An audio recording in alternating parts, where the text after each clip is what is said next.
శ్రీమాత్రే నమః. అందరికీ నమస్కారం అండి. లలితా సహస్రనామంలో 99వ శ్లోకం. పాయసాన్న ప్రియా త్వక్స్థా పశులోక భయంకరీ అమృతాది మహాశక్తి సంవృత డాకినీశ్వరి.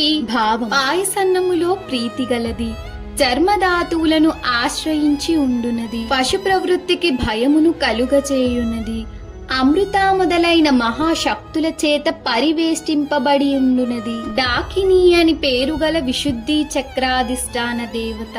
ఒక్క క్షణం ఊహించండి. ఒకసారి ఒక శిల్పి పెద్ద రాతి బండను చెక్కుతున్నాడు. దారిలో వెళుతున్న వాళ్ళు అడిగారు, ఇంత కష్టపడి ఏం చేస్తున్నావు అని. శిల్పి చిరునవ్వుతో అన్నాడు, నేను కొత్తగా ఏమీ తయారు చేయడం లేదు, ఈ రాతిలో ఇప్పటికే ఉన్న దేవతా రూపాన్ని బయటకి తీస్తున్నాను అని.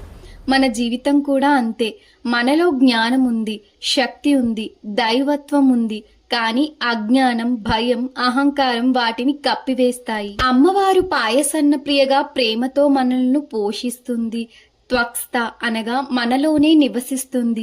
పశులోక భయంకరిగా మన అజ్ఞానం, బంధనాలను తొలగిస్తుంది. అమృతాది మహాశక్తి సంవృతగా అనేక దివ్య శక్తులతో మన ఎదుగుదలకు తోడ్పడుతుంది. డాకినీశ్వరిగా మన అంతరంగాన్ని జాగృతం చేస్తుంది. మెల్లగా ఒక శిల్పి రాతిలోని విగ్రహాన్ని బయటకు తీసినట్టే అమ్మవారు మనలో దాగి ఉన్న దివ్యత్వాన్ని వెలికి తీస్తుంది. ఈ శ్లోకం చెప్పే సందేశం దేవుడు మనలో లేడు అని కాదు, మనలో ఉన్న దైవత్వాన్ని గుర్తించాల్సి ఉంది. అమ్మవారి కృప ఆ గుర్తింపుకు మార్గం చూపుతుంది. శ్రీమాత్రే నమః.